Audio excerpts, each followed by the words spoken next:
ये देखिए ये जो एक गजल मैं सुना रहा हूँ है ना, एक गजल दुष्यंत साहब की जी का है। हाँ सुनाइए। और जो हमारे राष्ट्र कवि और ये उस समय लिखे थे जो हमारे देश में इमरजेंसी लगी हुई थी। 1970 के दशक का ये गजल है।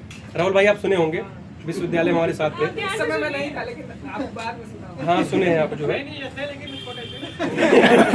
तो ये जैसे होता है कि चुनाव के पहले क्या होता है कि सरकार में जो आने वाला होता है ना, जो प्रत्याशी होते हैं बहुत वादे करते हैं कि हम आएंगे सत्ता में तो ऐसा करेंगे वैसा करेंगे, लेकिन आने के बाद वो चीजें है ना कि सत्ता में आने के बाद बदल जाते हैं लोग बाग। तो उस समय फिर दुष्यंत जी लिखते हैं, और जब आपकी अभिव्यक्ति जो है 1970 के दशक में आपकी अभिव्यक्ति जो है उस समय कहीं कहीं खतरे में थी, है ना, बोलने की आज़ादी 70 के दशक में आप जानते हैं इंदिरा गांधी की सरकार था उस समय।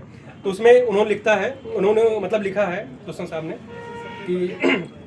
कि कहाँ तो तय था चिरागा हर एक घर के लिए।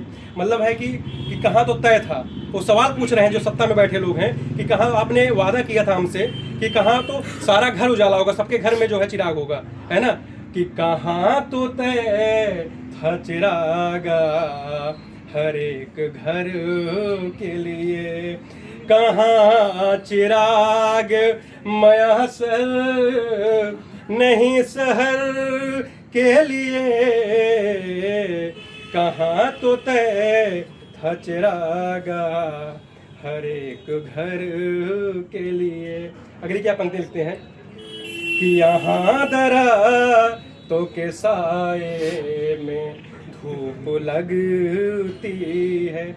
इसको थोड़ा गंभीरता के साथ सुनिएगा आप सब, है ना, और हम चाहेंगे कि आप लोग है ना इस दौरान बातें ना करें, हैं इरशाद बोलिए, लेकिन है कि भाई ये हमारे सम्मान की बात नहीं है। कलमकार के जो राष्ट्र कवि जिन्होंने सत्ता के सामने जो है ना ताकत रखते हैं, जो है ना लिखने का, वो कलमकार में वो ताकत होती है। तो उस कलमकार के सम्मान में आप सब जो है कहीं न कहीं आप लोग एक बार फोकस करिएगा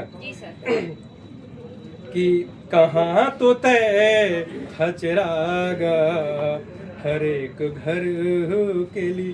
फिर वही लिखते हैं कि यहाँ दरा तो के साए में धूप लगती है, यहाँ दरख्तों के साए में धूप लगती है, चलो यहाँ से चले और उम्र भर के लिए।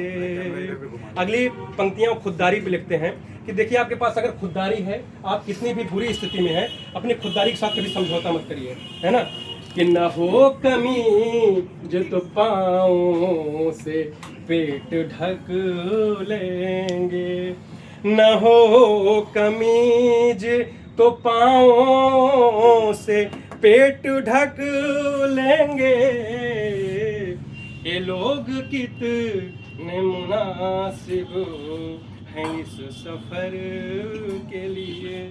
अगली पंक्तियां लिखते हैं कि एक ऐसा समय आता है जब आपको ईश्वर से भी भरोसा उठ जाता है ना, कि लगता है कि जैसे होता है कि कुछ लोग बहुत ईमानदार होते हैं, है ना, अपने मतलब पूरे जीवन में कुछ गलत काम नहीं किया, फिर भी ईश्वर से परीक्षाएं लेते हैं, फिर लोग कहते हैं कि पता नहीं ईश्वर है कि नहीं। कुछ लोग गलत काम करते हैं, बहुत आगे बढ़ जाते हैं।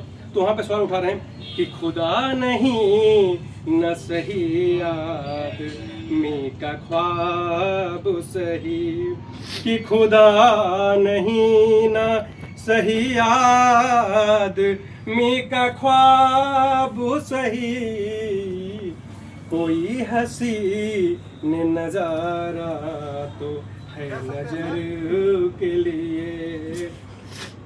अगली पंक्तियां हैं कि जो सत्ता में आप आ जाते हैं तो उन्हें लगता है कि जैसे होता है कभी पीसीएस का एग्जाम नहीं चल रहा है तो बच्चे धरना